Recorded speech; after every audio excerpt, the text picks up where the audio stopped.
Hola amigos de toda Latinoamérica, ¿cómo se encuentran? Otra entrevista nuevamente con el doctor Eddie Monge, el amigo de todos ustedes, a pedido de las personas en las redes sociales, siempre dejando algún tema interesante para tocar. Y hoy vamos a estar hablando de un tema que fue solicitado en las redes sociales. Doctor Eddie Monge, ¿cómo te encuentras? Bienvenido. Hola David, hola gente linda de Latinoamérica. Son las 7 en punto ya empezando en esta serie de video podcast de neurociencias donde tenemos videos, podcasts, tenemos diferentes tópicos para poder tratar con ustedes y hoy vamos a tratar justamente un tema, un abstract, un resumen de lo que es el estatus epiléptico que nos han pedido mucho en El Salvador, Honduras, Nicaragua, Costa Rica, Estados Unidos, México. Así que este tema es muy relevante porque requiere una atención inmediata. Es una verdadera emergencia neurológica. El estatus epiléptico, el tema de hoy, es una emergencia no solo en la población adulta, sino que muy importante, David y amigos, en la población pediátrica. Cuando nos referimos a estatus epiléptico, muchas personas no saben, y aún así aquellas personas que necesitaban que menciones este tema, ¿a qué se define? Contanos, por favor. El estatus epiléptico entonces es una emergencia neurológica porque la mortalidad intrínseca que puede ser en adultos y en niños puede ser del 7 al 20% en casos fuertes y a veces casos refractarios que no responden al tratamiento puede ser hasta un 50%. Un electroencefalograma en una crisis epiléptica prolongada o una serie de crisis durante los cuales el paciente no recobra completamente la conciencia por más de 30 minutos puede ser, fíjense bien, continuo o puede ser permanente, pero el paciente no recupera la conciencia y sigue convulsionando durante este estado. Ha habido diferentes definiciones de esto en cuanto a criterios cronológicos. Por ejemplo, en 1981, la Liga Internacional contra la Epilepsia, una liga respetable, describió que el tiempo de crisis puede llegar hasta una duración suficientemente frecuente. Y en 1993, la Fundación Americana de Epilepsia definió el estatus epiléptico como una crisis que dura más de 30 minutos o dos o más crisis epilépticas brincándose en este tipo de tiempo, en este intervalo de tiempo. Y entre las cuales, fíjense bien lo importante de la definición, no existe recuperación completa de la conciencia y una duración mayor de 30 minutos ya la define como un estatus. Es decir, el paciente no para de convulsionar. Esto es aplicable a niños, adolescentes y adultos, pero sobre todo amigos, lo vemos en niños. Nos preocupa mucho a nosotros en nuestras clínicas el estatus en lactantes, en niños, porque vemos una población muy frecuente, la población pediátrica neurológica es bastante grande y nosotros lo vemos con mucha frecuencia y entonces es una emergencia más que todo que vemos en niños y que es preocupante y que puede ser también refractario. Este refractario se refiere a aquel que se mantiene por más de 30 a 60 minutos a pesar del tratamiento adecuado con fármacos. Fíjense bien lo importante. Y hemos puesto fármacos antiepilépticos de primera y segunda línea y el paciente puede no responder de inmediato al tratamiento. Y ahí es la preocupación más grande que tenemos nosotros como especialistas de entrar de lleno al tratamiento y por eso lo consideramos como una verdadera emergencia neurológica. Eso justamente te iba a preguntar, Eddie. ¿En dónde se da más estos casos? ¿Si en niños, adolescentes o en adultos? Y si es en el caso de niños, ¿por qué se da justamente en estas edades? Bueno, en niños tenemos una población pediátrica muy susceptible, sobre todo en mujeres, David querido. Luego siguen los adolescentes y luego los adultos mayores. Pero en niños mayorcitos también lo tenemos muy frecuente. La etiología, que es la causa, nosotros le dijimos a esto, le decimos etiología o causalidad. Hasta un 51% son secundarios a causas infecciosas en adultos la más frecuente en procesos epilépticos previos. Y en otros, la modificación del tratamiento, por ejemplo, que cambie de tratamiento un paciente a otro tratamiento. Y en los no epilépticos, las lesiones neurológicas agudas y residuales, fundamentalmente de tipo vascular, golpes en la cabeza, tóxicos metabólicos.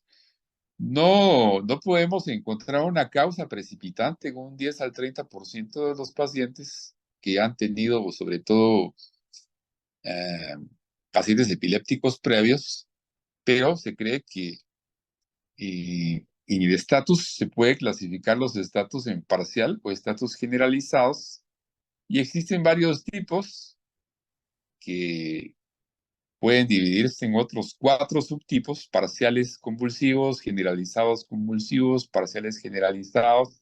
En fin, esto ya lo tiene que hacer el especialista, el neurólogo, el neuropsiquiatra, pero básicamente a partir de una lesión cortical podemos decir que si las crisis son limitadas y no alteran el nivel de conciencia, las vamos a denominar crisis simples. Pero la mayor o la más de las veces, vamos a decir que pueden ser causas infecciosas, procesos mal manejados o maltratados desde un principio.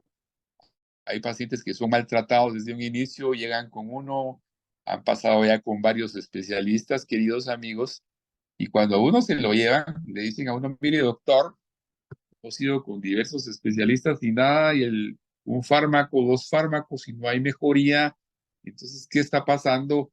Este tipo de pacientes con cambio de medicamentos, con procesos infecciosos, con meningitis, con golpes en la cabeza, van a ser los que más llegan a nuestra clínica para un tratamiento y que entran en estatus epiléptico. Sobre todo el más preocupante, el que nos inquieta mucho y que creo que a ustedes supuestamente los inquieta mucho, es el generalizado, donde vemos que las crisis no paran por más de 30 minutos, y los electroencefalogramas, que son las formas como nosotros podemos detectar más claro una convulsión, pueden ser un diagnóstico básicamente que muestran el foco epiléptico y nos van a decir frecuentemente, hasta en un 90%, cómo está el proceso del paciente.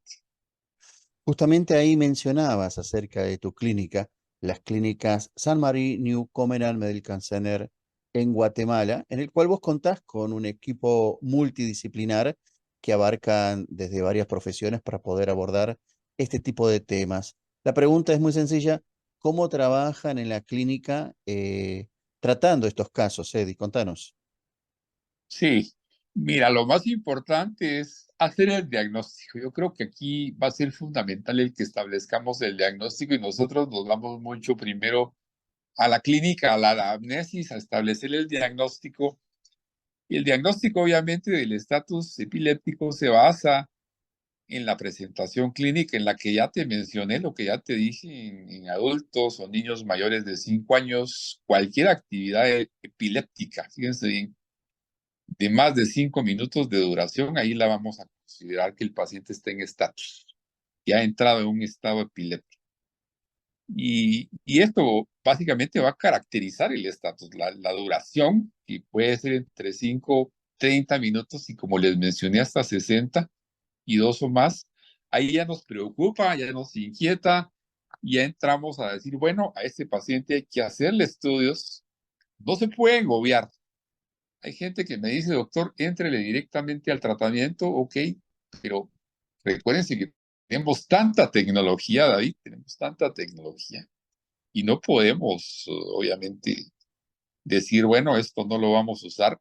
Yo creo que la tecnología nos nutre, nos va a dar mucha información. El principal propósito del diagnóstico es llegar a un objetivo de tratamiento, y eso lo tenemos que hacer evidentemente. La tomografía axial computadorizada va a ser el número 1 del tratamiento. Esto nos va a ayudar también. La resonancia nuclear magnética cerebral nos va a determinar también en muchos casos qué lesión puede haber. Un electroencefalograma, un video electroencefalograma. Nosotros ya estamos actualizados con videoencefalografía. ¿sí? Y ya con esto entramos al tratamiento, ya detectando mediante una resonancia, mediante un TAC cerebral y mediante un mapeo cerebral de amplitud, podemos entrar en el diagnóstico. Algunos casos necesitan un video encefalograma puede durar entre 24, 48 a 72 horas. Esto nos va a dar el diagnóstico definitivo. Y luego entramos al tratamiento, que durante el periodo de observación inicial hay que documentarlo. El estatus, si es posible identificar el tipo de estatus, es una emergencia neurológica. Recuérdense, el diagnóstico tiene que ser rápido, inmediato, agresivo y disponer de inmediato de un medio diagnóstico. El tratamiento, y empezamos con una benzodiazepina y en segundo nivel la fenitoína.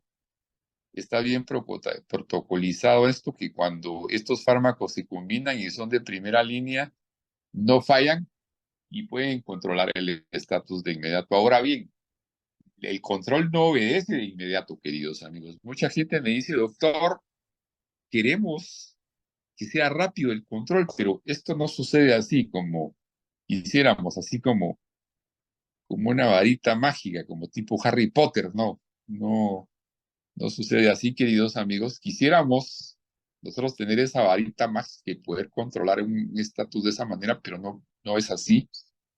El tratamiento puede durar, obviamente, en una unidad de cuidados intensivos, en un UCI o una Critical Medical Care, unidad de cuidados críticos, puede durar 24, 48 a 72 horas. Así que es un caso, amigos, y David, respondiendo a la pregunta que me decías, los estatus se tienen que manejar en unidades críticas, intensivos hospitalarios, UCI, un intensivo médico, digámoslo así, unidad de cuidados intensivos en Estados Unidos, Critical Medical Care.